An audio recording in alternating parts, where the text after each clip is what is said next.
وایي دا زه چې وایم ځم جنت ته دوزخ نه پېژنم زه په جنت کې محمد غوندې جانان لرمه. السلام علیکم ورحمت الله وبرکاته. ملګرو دا هغه مبارک او مقدس ځای ده، دا هغه مبارک مقام ده چې تاسو به د ډېرو علما کرامو د خولو څخه اورېدلي وي، خو د دې مبارک او مقدس ځای زیارت به مو نه وي کړی. دې ته غار سجده ویل کېږي. په دې غار کې رسول الله مبارک د خپل امت د ګناهونو د بخښنې لپاره طویل سجده کړې وه. کله چې رسول الله مبارک خبر سو جبرائیل علیه السلام ورته وفرمایل چې ستا د امت په هم ځینې کسان جهنم ته داخلیږي. رسول الله مبارک د دې خبرې په اورېدلو ډېر زیات پریشان او خفه سو او دې غره ته راغی او په دې غار کې سجده ولګوله او ویې فرمایل چې زه به تر هغو پورې سر پورته نه کړم چې الله تعالی جل جلاله ماته د امت د ګناهونو د بخښنې زیری رانه کړي. رسول الله مبارک مسلسل 3 ورځې په دې غار کې په سجده باندې پروت و. نو صحابه کرام ډېر زیات خفه وو، ډېر زیات پریشان وو چې رسول الله مبارک به چېرته وي.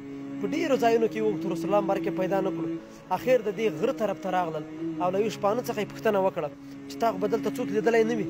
شپانه ورته وویل چې نور خو مې څوک نه دی لیدلی، خو دلته د یوه انسان د ژړا اواز راځي او له کومه وخته چې راسي چې دا اواز راځي زما بزې او میږې هم خوراک څښاک نه کوي، په خپل ځای باندې پرتې وي. صحابه کرام راغلل، رسول الله مبارک یې پیدا کړ او په دې غار کې په سجده باندې پروت او له خپلو مبارکو سترګو څخه یې اوښکې تویېدلې. صحابه کرام ورته وفرمایل چې یا رسول الله سر راپورته کړه. په دې وخت کې جبرائیل امین تشریف راوړو او رسول الله مبارک ته یې زیری ورکړو چې ستا ټول امتیان به الله تعالی جل جلاله وبخي او جنت ته به داخلیږي.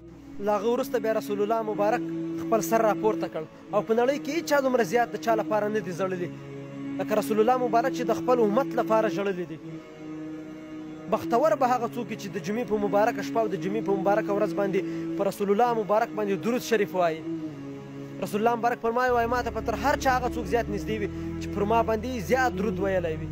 الله تعالی جل جلاله دې په ورځ د محشر موږ ټولو ته د رسول الله مبارک شفاعت را په نصیب کړي.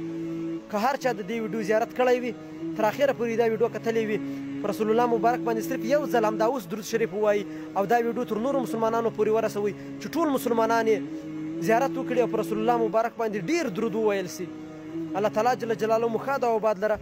ماشه خالد وطن یار په خپلو نیکو دعاګانو کې تل یاد ساتئ. والسلام.